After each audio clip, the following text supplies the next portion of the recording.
Isang gabi ng malakas na ulan at kidlat.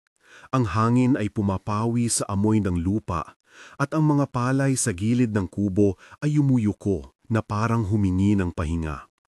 Sa gitna ng pag-ulan, may kumatok sa pinto ng maliit na bahay kubo ni Namang Turo at Aling Sima. Hindi iyon simpleng pagkakatok. Parang may dalawang maliliit na kamay na humaplos sa kahoy. May kasabay na bahagyang pag-igting ng tunog na hindi mo agad maipaliwanag. Nakatayo sa bintana ang tatlong anak nila. Si Inay, ang panganay, na may matalas na mata. Si Junjun na mahilig maglaro sa palayan. At ang bunso na tahimik at madaling maglaon. Bago pa man nabubuksan ni Mang Turo ang pinto, nakarinig siya ng mahihinang pag-oo at paghuni. Parang pag-iyak at paghinga ng dalawang maliit na nilalang. Sa loob ng loob niya, nag-alog ang takot at awa. Sa labas naman, ang daluyong ng ulan, ang tila pumipintig sa kanyang dibdib. Nang buksan niya, nakita niya ang isang mag-asawang hindi tulad ng karaniwang tao. Sila'y maliit, may pagkikintab ang balat na parang magaspang nakaliskis ng lumang kahoy. Nakasuot ng payak na damit na tila gawa sa pinong damo at bukod tangi ang mga mata. Maliit, ngunit malalim, kumikinang sa liwanag ng kusinilya. "Maawa po kayo," pabulong ang boses ng babae. "May banta sa amin sa gubat, kailangan naming magtago." Hindi agad nakapagsalita si Mang Turo. Nakita niya sa kanilang mga kamay ang mga gasgas at pagod. Nakita niya rin ang pagod sa mukha ng lalaki. Tiningnan niya ang Aling Sima. Ang asawa niya ay may likas na kahinahunan. Nang magtinginan sila, nagpasya silang mag-anyo ng lakas. "Halika kayo," sabi ni Aling Sima habang inayob ang payong at tinutulak sila papasok. "Umuulan na, makakain muna kayo." Ang mga kapitbahay ay nagsasabing duwende. Ang mga matatanda sa baryo madalas nagbabanggit na may mga nilalang sa ilalim ng lumot at lupa na hindi madaling makita. Mga tagapangangalag at minsang mapagbigay, minsang masunurin at masungit. Si Mang Turo at Aling Sima, bagamat may pag-alinlangan, ay nagpatawag ng 2 takuri ng kanin at isang lata ng tuyo para sa bisita. Pinahiran ni Aling Sima ang hapag ng langis at sinabing, kung may nalanghap silang hangarin, mabuti, basta't gutom sila, ipagkakaloob natin. Nang kumain ang mag-asawa, hindi sila nagpakita ng anumang kakaibang kapangyarihan o kagila-kilas na kakayahan. Tahimik lang silang kumakain, may ngiting pag-asa sa mga labi. Pero habang tumatagal ang gabi, sumipot ang mga problema. May mga taong nasa kagubatan na naglalakad at humahanap ng mga mahiwagang nilalang dahil sa usap-usap na kumakalat, mga naghahangad ng kayamanan at kapangyarihan. Ang mag-asawang duwende, sabi nila, ay tumakas. May nagbabantang panganib, mga nagmamay-ari ng lupa, mga taong naghahanap ng bunga na hindi para sa kanila. At kaya sila naghanap ng kanlungan. "Salamat po," sambit ng lalaki na may tinig na tila nagmumula sa ilalim ng lupa. "Hindi namin hahanapin ang gulo, may kailangan lang kaming sandaling magpahinga." Hindi nagtagal, napagdesisyonan ni Namang Turo at Aling Sima na pagtataguan ng kung anuman ang maaaring dala ng mag-asawa. Ipinatong nila ang lumang banig sa sulok at isinilid ang 2 duwende doon, pinahira ng pakulong tsa upang magpainit. Bago sila nakatulog, humarap ang duwende sa mag-asawa at may sinabi ng isang bagay na magbabago ng takbo ng kanilang pamumuhay. Hindi kaagad pero unti-unti. "Nagpapasalamat kami," mahinang wika ng babae. "Nakita namin kung paano kayo nagmalasakit sa amin. Bilang ganti, may maipapamana kami. Isang bagay na maliit lamang, itatanim ninyo sa inyong bakuran. Alagaan ninyo. Ngunit tandaan, may kondisyon ang biyayang ito. Para lang ito sa mga may mabubuting puso." Hindi nila pinilit alamin ang lahat. Ang asong layo sa atinaw ay tahimik. Ang bintana ay nagpakita ng siguradong kidlat na nagliliwanag sa mga mukha. Tinanggap ng mag-asawa ang maliit na supot na hawak ng duwende. Sa loob nito, isang butil na kulay kahoy, hindi kasing laki ng isang palad. Isang buto, bumikas si Mang Turo na parang hindi lubusang makapaniwala. Ano ang gagawin namin? Itanim ninyo, sagot ng lalaki. Huwag ninyo itong ipagmalaki. Huwag ninyong ipamigay ng parang regalo kung una ay karapat-dapat na kumain. Ang prutas na lalabas ay para sa mga naapi at nagugutom, ngunit kailangan ng puso. Maaari ring itong magtanggol sa inyo kung may misteryo at kasakiman. Inukupa ng katahimikan ang loob ng kubo. Hindi naging madali ang desisyon. Sa isang banda, gutom pa rin sila.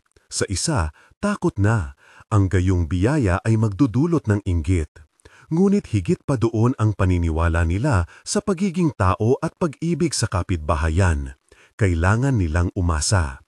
Kaya't kinabukasan, sa ilalim pa rin ng basang lupa at maalinsangang hamog, itinanim ni Mang Turo ang buto sa gilid ng kanilang maliit na bakuran, sa ilalim ng isang punong mangga. Pinagtanim nila ito ng taimtim, hindi panunuya kundi buong pananampalataya. Mabilis na kumalat ang kwento sa baryo. May maliit na buto sa bahay ni Mang Turo. May mga taong nagtanong, may ilan namang tumawa. Ngunit may ilang dumating na may kakaibang intensyon. May isang lalaki na laging nagmamasid sa palengke, si Cardo. Siya ang uri ng kapitbahay na may matang palaging sumusunod sa balik-balik na kayamanan. Sa kanyang puso, hindi siya kailanman kontento. Nakakita siya ng isang pagkakataon at unti-unti nitong nilapitan ang lugar.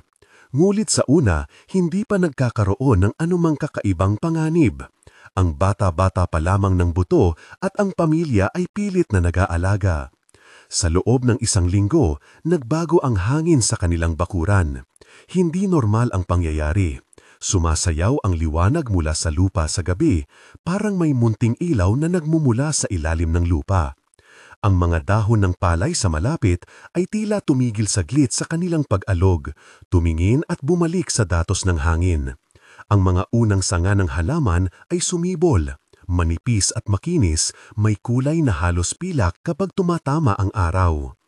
Isang buto, bumikas si Mang Turo na parang hindi lubusang makapaniwala. Ano ang gagawin namin? Itanim ninyo, sagot ng lalaki. Huwag ninyo itong ipagmalaki. Huwag ninyong ipamigay ng parang regalo kung una ay karapat-dapat na kumain. Ang prutas na lalabas ay para sa mga naapi at nagugutom, ngunit kailangan ng puso. Maaari ring itong magtanggol sa inyo kung may misteryo at kasakiman. Inukupa ng katahimikan ang loob ng kubo. Hindi naging madali ang desisyon. Sa isang banda, gutom pa rin sila. Sa isa, takot na ang gayong biyaya ay magdudulot ng inggit. Ngunit higit pa doon ang paniniwala nila sa pagiging tao at pag-ibig sa kapitbahayan. Kailangan nilang umasa. Kaya't kinabukasan, sa ilalim pa rin ng basang lupa at maalinsangang hamog, itinanim ni Mang Turo ang buto sa gilid ng kanilang maliit na bakuran, sa ilalim ng isang punong mangga. Pinagtanim nila ito ng taimtim, hindi panunuya, kundi buong pananampalataya. At pagkatapos ng 3 araw, lumabas ang unang bunga. Hindi malilimutan ng sinuman na nakita iyon. Maliit na bilog na prutas na may kintab na parang hamog na puno ng liwanag. Hindi naman agad nag-alis ng gutom ang prutas. Hindi isang himala na kasabay agad nagliligtas sa lahat ng hirap. Ngulit, nang una nilang tikman, may kakaibang nangyari. Tila bumalik ang lakas sa katawan ni na Aling Sima at Mang Turo. Hindi malakas tulad ng salamin na agad nagtatakip, pero sapat para mapuna ng kagutuman sa loob ng ilang araw. Ang mga anak ay nakatawanan ulit, tumakbo sa palayan at natulog nang hindi kumakalam ang sikmura. Ang unang pag-ani ay hindi tinago. Pinili ni Mang Turo at Aling Sima na ibahagi ang maliit na bunga sa mga pinakamalapit nilang kapitbahay. Mga matatandang hindi makalakad ng husto, mga batang madalas maghintay ng gatas, mga babaeng nagluluto ng kanin para sa buong pamilya. Hindi nila itinago ang regalong iyon. Sa halip, itinuro nila ang kahalagahan ng pag-uunawaan. Ito ay para sa mga tunay na nangangailangan, sabi ni Aling Sima, hindi para sa mga nagnanais lamang makuha ang kapangyarihan. Ngunit sa pagbabahagi ay sumisilay ang kutob. Hindi lahat ay nagpakita ng mabuting loob. Balitang kumalat sa palengke at sa ilalim ng mga payong ng mga tindahan. May mga matang naglalaway. May mga hakbang na naging mas tahimik at mapanuri. Nagbago ang mga usapan sa gabi-gabi ng baryo. Naasaan ang buto? Sino ang may pribilelyo? Paano kung ilagay namin sa ating bakuran at mas marami ang makikinabang? Ang mga usapang ito ay parang maliit na apoy na unti-unting lumalawak. Dito nagsimulang mag-manifest ang unang pagsubok. Si Cardo na napapansin ng lahat sa baryo dahil sa madiskarteng pagmamaneho ng hindi kanya ay piniling subukan ng swerte. Isang hating gabi, sanay sa paglalakad habang malamig ang hangin, dahan-dahan siyang naglakad patungo sa bakuran ni Mang Turo. Sumilip siya sa bintana. May nakikitang liwanag sa ilalim ng mangga. Mabagal niyang inunat ang kamay at naglatag ng tela upang kunin ang prutas. Mulit sa paghalo ng kanyang kamay sa hangin, may nangyari. Parang isang mainit na pamumula ang kumapit sa mga palad niya. Hindi mapapaniwala ang hapdi. Parang nagkaroon ng maliliit na tinik na kumikislap at dumudurog sa balat. Ngulit hindi nagdudulot ng labis na dugo o malubhang pilay. Para itong babala. Umiyak si Cardo at naglukso pabalik sa dilim. Nang umalis siya, hindi niya agad sinisiwalat sa iba ang kanyang karanasan. Sa halip, nagkunwari siyang may sakit sa palad, nagpakitang may sugat na hindi maipaliwanag. Pagkatapos, ilang araw, kumalat ang kwento sa kalye. May bagay na nagpatigil sa kamay ni Cardo.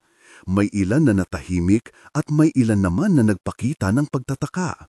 Ang ilang kabataan ay naisip na baka ito ay takot lamang, isang paraan ng mag-asawa ng duwende para ipagtanggo ang kanilang regalo. Sa harap ng mga unang pagsubok, lumitaw din ang mga tagapagtanggol. Ilang kapitbahay na kasama sa unang nakatikim ng prutas ang nagpatuloy sa pagbabahagi ng kaunting bunga sa mga naapektuhan. Ipinakita nila ang sinseridad, nagbalik sila ng ilang butil o nag-alok ng pag-aalaga sa halaman. Ang maliit na komunidad ng mga may mabuting kalooban ay nagsimulang magtanggol sa espasyo. Ngulit sa likod ng mga gabi, may mga matang sumusubaybay. Isang umaga, nagkaroon ng gulat sa gitna ng palengke. Dalawang binata na kilalang tauhan ni Don Marcelo, sina Crispin at Gorio, ang nahuling nagkikiskisan ng mga kamay at nagtatalakay ng isang bagay na hindi para sa amin. Hinintay nila ang tamang oras. Don Marcelo, ang may pinakamalaking lupain sa bayan, ay nalaman ang nangyari nang ang kanyang alipores ay nagbalita. Alam niya na ang ganitong uri ng kakaibang prutas ay maaring magpatibay sa kanyang pananalayaw o sa iba pa, at hindi siya masayang obserbahan ang pag-usad ng biyaya na hindi kontrolado. May mga taong nasanay nang makakuha ng sobra at huwag magbahagi. Sa kalaunan, nagpadala si Don Marcelo ng liham, isang babaeng tagapaghatid ng sulat na may panukala. Ipagkakaloob namin ang 2 kambing at doon ay pag-uusapan natin. Ngulit ang liham ay may panlilin lang. Hindi naglaon, ipinadala niya sina Crispin at Gorio sa gabi upang kumonsulta. Ngulit sa kanilang kaso, magagawang kumuha ng prutas nang walang abisuhan. Medyo tahimik ang kanilang pag-akyat sa bakuran, medyo tiyaga ang kanilang pag-iingat. Nang umaabot na sila sa punong manggra, sinubukan nilang tanggalin ang prutas. Mulit isang kakaibang hangin ang dumapo sa kanila, parang malamig na paghipo, at ang mga prutas ay hindi nila mahawakan ng walang pagbago. Hindi ito naging malubhang sugat. Ang kanilang mga braso ay parang napuno ng kati at pagkabigat, at sa kanilang isang pag-ikot, napahinto sila at humikbi. Lumayas silang dalawa nang hindi umuwi. Ang balita sa palengke ay mabilis kumalat. May sinubukan at nasaktan. May ilan na natakot, may ilan naman na lalong naghangad. Sinong mag-aakala na ang simpleng pakikipagkalinga ay magiging sentro ng ganitong kaguluhan? Sa panig ni Mang Turo, laging may takot, hindi dahil sa prutas, kundi dahil sa pananagutan. Paano kung hindi namin maprotektahan ang regalong ito? Madalas pagmunimunihan ni Aling Sima. Paano kung may mas malakas na mamamayan na susubok kumuha? May panuntunan ang duwende, sagot ni Mang Turo sa isang gabi habang pinapanood ang mga anak na natutulog. Sinabi nila iyon, ito ay ibinibigay para sa mga umiiyak sa pagkagutom, hindi para sa mga nagugutom sa ambisyon. Ngunit ang takot ay nananatili. Ang mga araw ay puno ng pag-aalala, ang gabi ay madalas tahimik, kahit ang mga ibon ay tila nagmumuni. Habang lumalago ang halaman, lumalakas din ang pakiramdam na may mapanuring mata sa ibabaw ng bundok. Mga bakas ng paa sa lupa na hindi pangkaraniwan, mga sapak ng gulong ng karwaheng malaki, pinag-uusapan sa palengke. May mga usap-usapan tungkol sa mga taong walang konsensya, mga taong handang gumamit ng dahas para makuha ang nais. At isang pangalang unti-unting nagiging bunganga ng takot, Don Marcelo.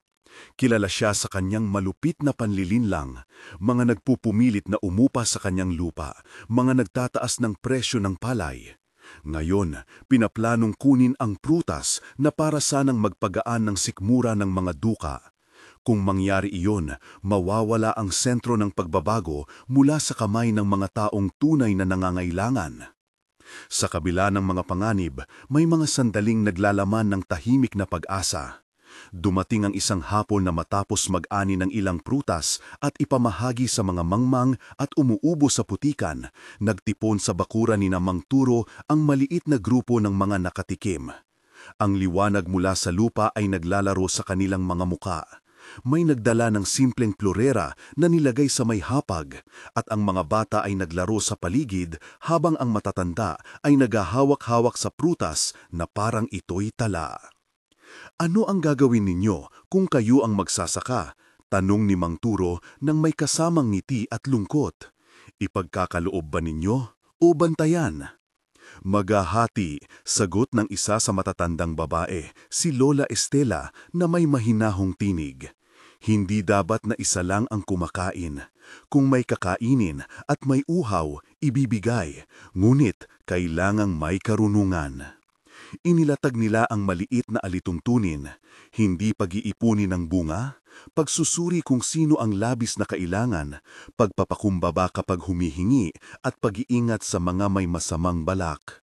Ito ang kanilang sariling panuntunan, hindi sa pilitan, hindi parating maayos at may pagkakataong pagkakulang, ngunit ito ang simula ng isang mas malawak na pagkakaisa.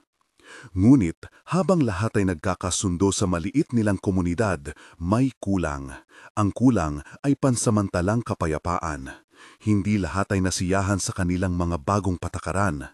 May mga balak na hindi maitatago, may nabanggit na pagkambyo sa likod ng mga tinig, may mga unang sunog ng selos sa mga puso.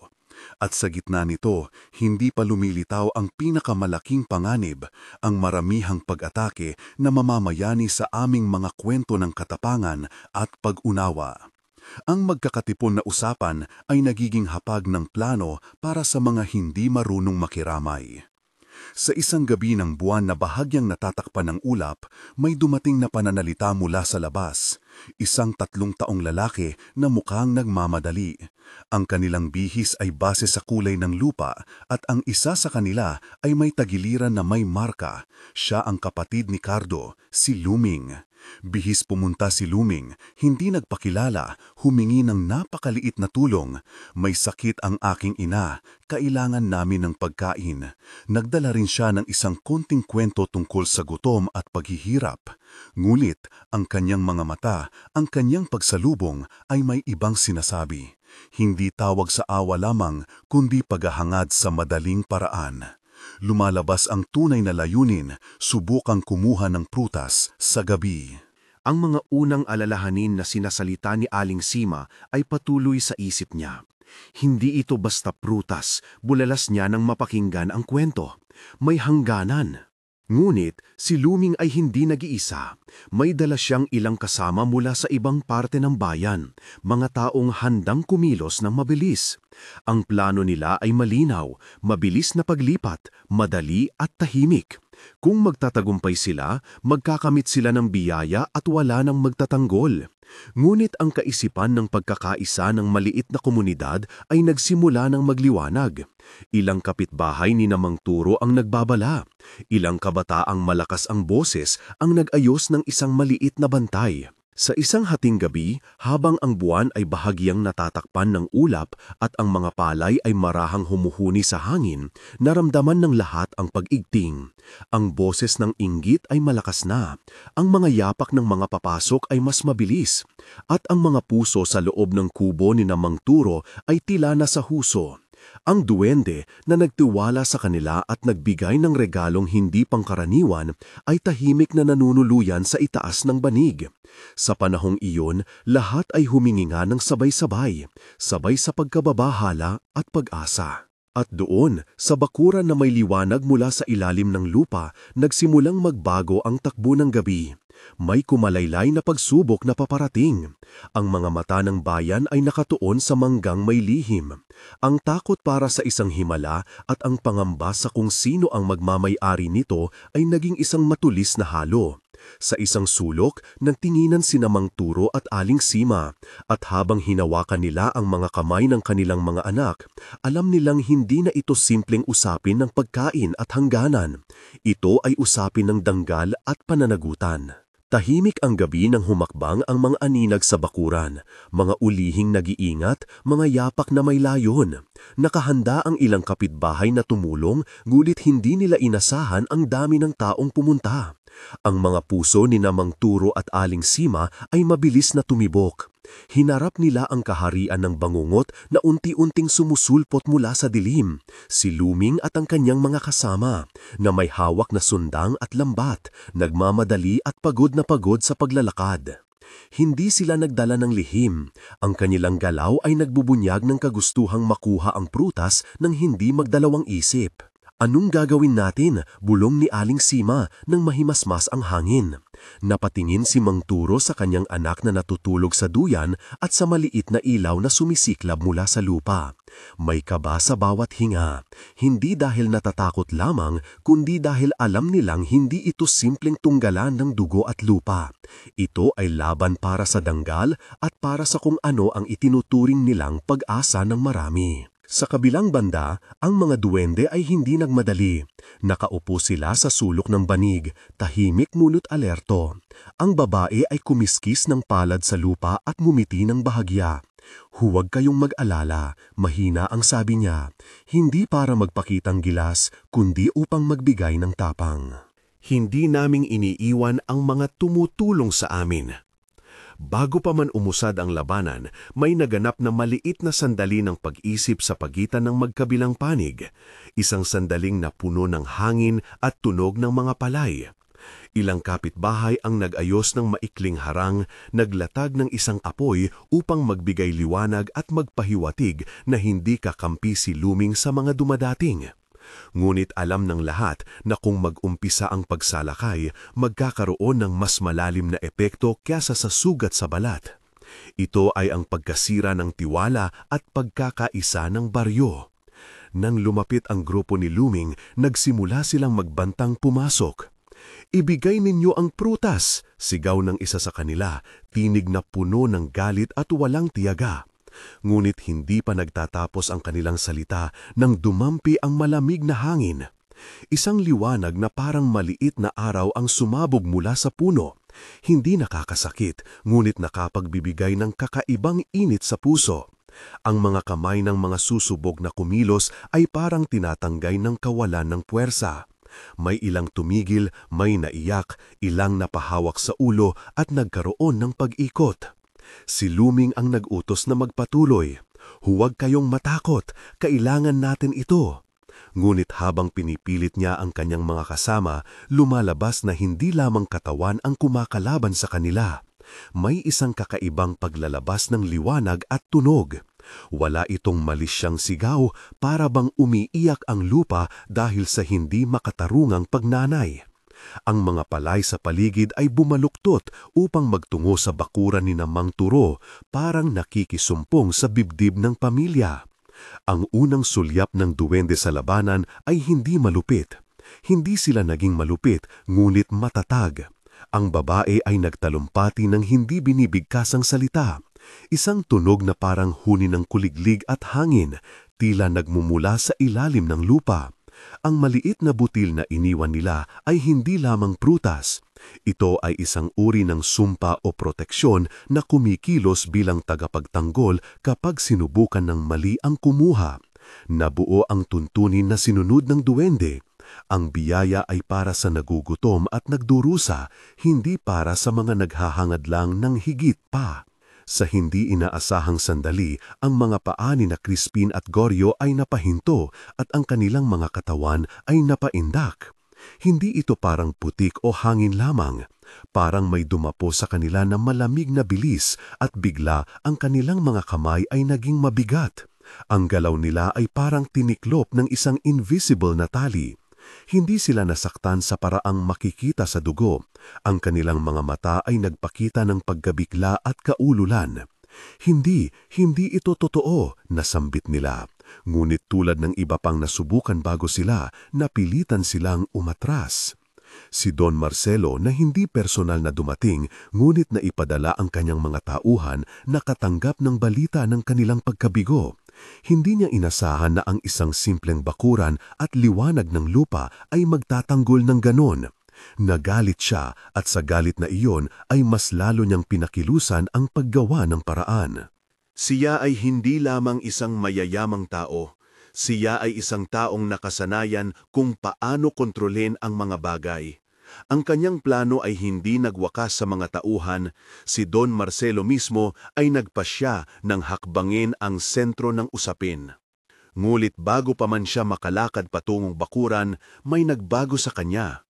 Ang kanyang mga alagang baka na karaniwang mabigat sa gatas ay biglang bumaba ang bilang ng pagdaloy. Ang kanyang mga ilaw sa malalaking bodega ay naglaho ng hindi may paliwanag. Ang kanyang mga manggagawa ay nag-umpisang magreklamo na may pangit na panaginip kapag siya ay nagpapasiya ng mga bagong bawal. Hindi ito nagmumula sa natural na dahilan lamang, parang ang lupa ay may sariling opinyon. Ang katiyakan ni Don Marcelo sa kalakasan ay unti-unting napapalitan ng pag-aalinlangan. Sa kabilang banda, ang baryo ay nagulat ng iba't ibang maliit na himala, mga sugat na unti-unting naghilom, mga sisiw na hindi inaasahang nabuhay, at ang mga itlog na biglang naging sagana. Ngunit ang duwende ay malinaw sa kanilang pananalita. Ang biyaya ay hindi para sa pagyaman, ito ay para sa pag-ulan ng pag-asa at kalakasan sa mga walang laban. Sa mga sumunod na gabi, ginawa ni na Mang Turo at Aling Sima ang lahat upang payabungin ang panuntunan na kanilang itinakda. Hindi bilang isang batas na magpapahirap, kundi isang gabay na nagbibigay daan sa bawat isa na magkaroon ng kapanatagan. Ang mga bata ay natuto kung paano mag-alaga ng halaman. Tinuruan sila ng Aling Sima kung paano diligan ang lupa ng hindi labis. Pinaaalalahanan sila ni Mang Turo kung paano magbahagi ng walang pagmamayabang. May umiiral ng maliit na tala. Sino ang dapat pinapainom ng prutas at sino ang nangangailangan ng tulong sa araw-araw. Ngulit hindi lang pag-aalaga ang nangyari.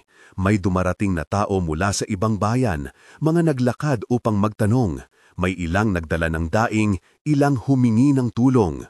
Hindi sinasadyang naging dakilang sandali ng baryo ang pagkakaroon ng prutas. Hindi ito naging dahilan ng digmaan, kundi ng pagdating ng mga hindi inaasahang bisita. Kaya naman napagpasyahan nila ng lupo ni na Mang Turo na magtakda ng isang araw para sa pag-aalok. Isang araw ng pagmamarka kung sino ang tunay na nangangailangan, ang mga may saliwang sugat, mga buntis at mga matandang hindi makalakad. May maliit na seremonya ng pagtatanim at pag-aalay, kung saan ang prutas ay hinahati at pinupuno ng pag-asa. Maiiwasan ba ang abuso? Hindi. Ngulit may natutuhan ang marami. Ang kabutihan ay hindi magtatagal kung ito'y hindi protektahan. At ang proteksyon ay hindi dapat maging dahilan ng paglimot sa iba. Isang gabi, sa gitna ng malamlam na buwan, dumating ang isang lalaking may dala-dalang balita. Si Crispin, na dati ay taus-puso sa plano ni Don Marcelo, ay naglakad ng palusot at lumapit sa bakuran ni Mang Turo. Ang kanyang mukha ay may marka, mga bakas ng pagod at takot. Nagkamali ako, bulalas niya sa harap ng mga tao at hindi ito isang palabas. Hindi namin naisip kung ano ang paghihirap na ipinagdulot namin. Hindi namin naisip ang mga mata ng mga bata. Marami ang nagulat. May umiral na prinsipyo sa baryo. Ang pasya ay hindi sa pilitan. Ngulit may ilang kamay na nag-akit sa kanya. Ang mga matatandang may puso ang nag-akay kay Crispin upang makapagpaliwanag at humingi ng tawad. Sa kabila ng kanyang dating pagkakamali, tinanggap siya ng mag-asawa na may mahinahong yakap. Kung tunay ang pagsisisi, sabi ni Aling Sima, ay makikiisa ka at sasama sa amin upang maglinis at magtanim muli. Hindi lahat nagbago agad. Ang mga dating kasama ni Luming ay nanatiling matigas ang ulo. Luming mismo ay hindi sumuko. Nakita ng marami ang kakaibang taglay niya. May galak pa ring nakatago sa kanyang mga mata. Ang anumang parusa na dumating ay tila hindi sapat para tuluyang baguhin ang kanyang puso. Nagmumungkahi siya ng panibagong paraan. Mas madami pang tao ang iengganyo niya. Mas marami pang pagsalakay. Ngulit ilang gabi matapos ang kanyang pag-atake, may naganap na kakaibang pangyayari. Siya ay nagising na hindi maipaliwanag ang bigat ng kanyang mga paa. Hindi dahil sa sakit lamang, kundi para siyang namatayan ng lakas sa mismong haligi ng kanyang pananabik. Hindi ito naging malupit na parusa. Ang kanyang mga galamay ay hindi nagdala ng dugo, ngulit may marka sa kanyang balat, mga bakas na parang maitim na kalawang na hindi kaagad nawawala. Sa paningin ng maraming tao, ito ay palatanda ng kanyang pagkasala, ngulit hindi ding ito naging dahilan upang siya'y lapastangganin. Ang mga matatanda ay nagmungkahi na ang kanyang parusa ay maging aral, hindi sadyang pagbibintang, kundi paalala sa lahat na ang kasakiman ay may sariling kaparusahan. Sa pagsisisi, nagkaroon ng maliit na pulong sa liwasan ng palayan. Nakaupo si Mang Turo, Aling Sima, ilang lider ng baryo at ilang mga nagbago. Inilahad nila ang isang plano. Ang prutas ay mananatili sa panganib hanggat hindi napagtibay ang sistema ng paghahatian. Ang mga magsasaka ay magkakaroon ng tala at may mga bakanteng oras na ilalaan para sa nawawalang mga tao upang maghatid ng kanilang mga pangangailangan. Para sa mga may malisyosong balak, may paunang babala, hindi hamon ng dahas, kundi pagtatakda ng hangganan. Kung susubukan muli, ang kanilang pagkilos ay magdudulot ng mas matinding pagbabago. Hindi pagdurusa sa katawan lamang, kundi paglayo ng biyaya sa kanila sa paraang hindi nila nais. Sa mga sumunod na buwan, unti-unting nag-iba ang mukha ng baryo. Hindi na lamang ito balitang puno ng tsismis, kundi naging lokal ng pagtutulungan. Ang mga batang dating naglalaro ng walang pakialam, ngayon ay nagtatanim rin. May maliit na silid-aralan sa ilalim ng punong mangga, kung saan tinuturuan ng mga matatanda ang kabataan ng aral sa pag-aani at pagbabahagi. Dumating ang mga taga-sidig, mga magsasaka mula sa ibang baryo na nagdala ng bagong ideya, bagong gulay at simpleng patakaibigan. Isang hapon, may dumating na mensahe mula sa malayong bayan. Si Don Marcelo, sa kabila ng mga pagsubok, ay nagpadala ng isang kinatawan, hindi upang bawiin ang prutas, kundi upang makipag-ayos. Ang kanyang mga kamay ay hindi tulad ng dati, hindi maringal, ngunit pilit na naghahanap ng katahimikan. Gusto kong mag-ayos, wika ng kanyang mensahero. May nawala sa akin at nais kong malaman kung paano mababawi ang danggal. Ito ang nagsimula ng mahinahong pag-uusap sa pagitan ng mga lider ng baryo at ng mga kinatawan ng malalaking may-ari ng lupa. Dito nabigyang diin ng kwentong bayan ang isang mahalagang aral. Ang pagbabago ay hindi kusang nangyayari dahil sa takot. Ang pagbabago ay bunga ng pag-unawa, pag-uusap at pagkilala na ang buhay ng isa ay konektado sa buhay ng iba. Don Marcelo, sa sarili niyang paraan, ay nag-alis ng ilan sa kanyang pagmamay-ari. Hindi ito dahil pinilit siya ng iba, kundi dahil nakita niya na ang kanyang walang hangganang pagnanasa ay nagdulot ng pagkawala sa iba. hindi lamang materyal, kundi pati ng respeto. Dumating ang araw ng paalam. Ang mag-asawang duwende na matagal nang nakatira sa sala ng maliit na kubo ay nagtipon ng ilang maliit na gamit. Ang babae ay nag-ayos ng kanyang damit na yari sa damo at ang lalaki ay naglagay ng maliit na supot sa kanyang balikat. Sa paligid, naroon ang buong pamilya, mga nangiting may halong lungkot at pasasalamat, at ang ilan sa mga taong unang tumanggap ng prutas. "Kailan kayo babalik?" tanong ng bunso na halos hindi makontrol ang pagkakabigla. "Hindi namin nasisiguro," sagot ng lalaki ng duwende.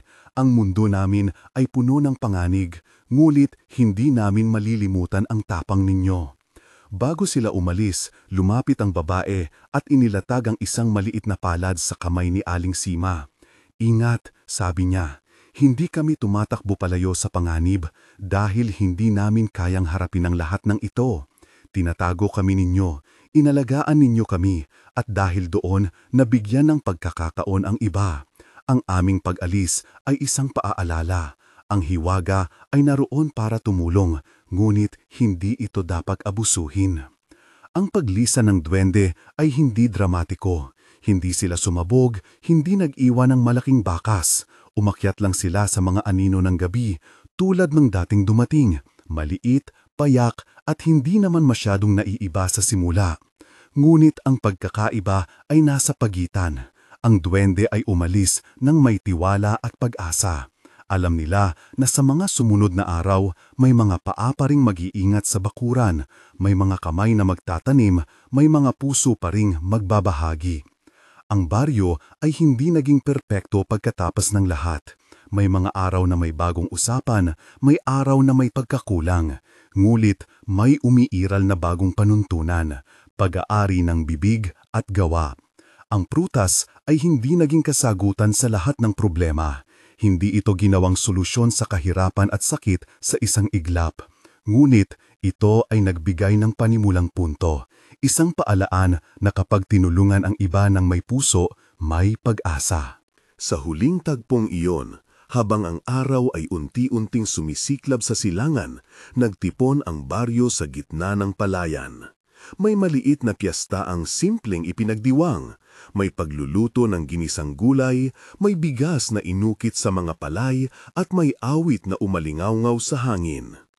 Ang mga bata ay naghahabulan sa ilalim ng mangga at ang matatanda ay nagkukwento ng mga aral ng nakaraan. At sa gitna ng lahat, si Mang Turo at Aling Sima na dating may kakapusan ay tahimik na nakangiti. Hindi dahil sila yumaman, kundi dahil nakita nila na ang kanilang maliit na pakikipagkalinga ay nagdulot ng pagbabago sa iba. Ang kwento ay hindi nagtapos sa isang simpleng tagumpay ng mag-asawa laban sa panganib. Ito ay kwento ng pag-asa, ng mga pagkakamali at pagsisisi, ng aral na ang biyaya ay dapat bantayan, ngunit higit sa lahat ay dapat ibahagi. Ang mag-asawang duwende ay tumakas sa panganib at tinago ng magsasaka, at dahil doon hindi sila nawala. Nag-iwan sila ng bakas na humimbing sa puso ng baryo. Ang mga marka sa balat ng mga nagmamakaawa ay naging alaala, hindi bilang pahiya, kundi bilang paaala. Ano ang gagawin mo kung ikaw ang magsasaka? Ipagkakatiwala mo ba ang hiwaga na iyon at paano mo pipiliin na gamitin ang biyayang darating sa iyo? Isang simpleng tanong, ngulit mahaba ang sagot. Kung ang kwentong ito ay naghatid sa iyo ng ngiting pag-asa o nagpaalala ng isang mahalagang aral, i-like at magkomento ng isang beses na biyaya. Kung nais mong marinig pa ang mga ganitong kwentong bayan at aral mula sa ating kultura, mag-subscribe at ibahagi ang iyong sariling karanasan o kwento ng kabaitan sa comments. Maraming salamat sa pakikinig, hanggang sa susunod na kwento at manatiling mapagbigay at mapagkumbaba.